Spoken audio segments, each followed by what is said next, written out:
ରାଜ୍ୟର ଦେଖାଯିବ ପ୍ରବଳ ବର୍ଷା ସହ ଘନ କୁହୁଡ଼ି। କ'ଣ ଅଛି ଖବର ଭିଡ଼ିଓରେ ଆଗକୁ ଜାଣନ୍ତୁ, କିନ୍ତୁ ତା ପୂର୍ବରୁ ଆମ ଚ୍ୟାନେଲକୁ ନୂଆ କିଏ ଆସିଥିଲେ ଭିଡ଼ିଓକୁ ଗୋଟେ ଲାଇକ୍ ଏବଂ ଚ୍ୟାନେଲକୁ ସବସ୍କ୍ରାଇବ୍ କରି ବେଲ୍ ଆଇକନ୍କୁ ଅନ୍ କରନ୍ତୁ, ଯାହାଦ୍ୱାରା ଯେବେ ବି ଯେତେବେଳେ ବି ପାଣିପାଗ ଲାଟେଷ୍ଟ ଖବର ଆପଣଙ୍କ ପାଖରେ ସର୍ବପ୍ରଥମେ ପହଞ୍ଚିବ।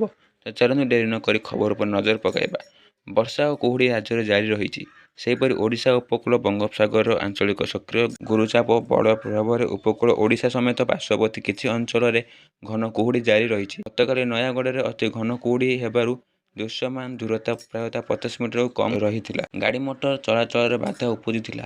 ଖୋର୍ଦ୍ଧା, ଭୁବନେଶ୍ୱର, ଢେଙ୍କାନାଳ, ଚାନ୍ଦବାଲି, କେନ୍ଦ୍ରାପଡ଼ା, ପାରାଦୀପ, ଅନୁଗୁଳ ଓ କଟକରେ ମଧ୍ୟ କିଛି ସ୍ଥାନରେ କୁହୁଡ଼ି ପାଇଁ ଦୃଶ୍ୟମାନ ଦୂରତା 50ରୁ 200 ମିଟର ମଧ୍ୟରେ ରହୁଛି।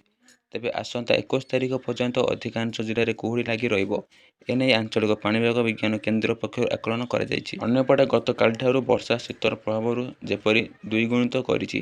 ତେବେ ଓଡ଼ିଶାରେ ବୁଧବାରଠାରୁ 2 ଦିନ ପର୍ଯ୍ୟନ୍ତ ବିଭିନ୍ନ ଜିଲ୍ଲାରେ ବର୍ଷା ସମ୍ଭାବନା ଥିବା ନେଇ ସୂଚନା ଦେଇଛନ୍ତି ଆଞ୍ଚଳିକ ପାଣିପାଗ ବିଭାଗ।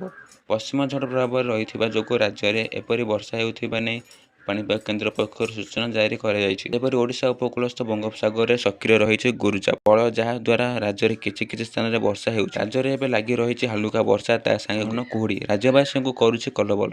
ବିଶେଷ କରି ଦକ୍ଷିଣ ଓଡ଼ିଶାରେ କିଛି ଜିଲ୍ଲାରେ ଘନ କୁହୁଡ଼ି ପରିଲକ୍ଷିତ ହେଉଛି, ଯେଉଁଥିପାଇଁ ସେହି ଜିଲ୍ଲା ଗୁଡ଼ିକରେ ୟେଲୋ ୱାର୍ଣ୍ଣିଂ ଜାରି କରିଛି ପାଣିପାଗ କେନ୍ଦ୍ର। ଗତକାଲି ବଲାଙ୍ଗୀର, ନୟାଗଡ଼, କଟକ ସମେତ 50ଟି ସ୍ଥାନରେ ଘନ କୁହୁଡ଼ି ପରିଲକ୍ଷିତ ହୋଇଥିଲା। ସେହିପରି ଗତ 24 ଘଣ୍ଟାରେ ମୟୂରଭଞ୍ଜ, ଜାମଡ଼ା ଅଞ୍ଚଳରେ ସର୍ବାଧିକ 32 ମିଲିମିଟର। ଆପଣଙ୍କ ଜିଲ୍ଲାରେ ପାଣିପାଗ କିପରି ଅଛି ତାହା ଆମ କମେଣ୍ଟ ମାଧ୍ୟମରେ ଜଣାନ୍ତୁ। ଜୟ ଜଗନ୍ନାଥ।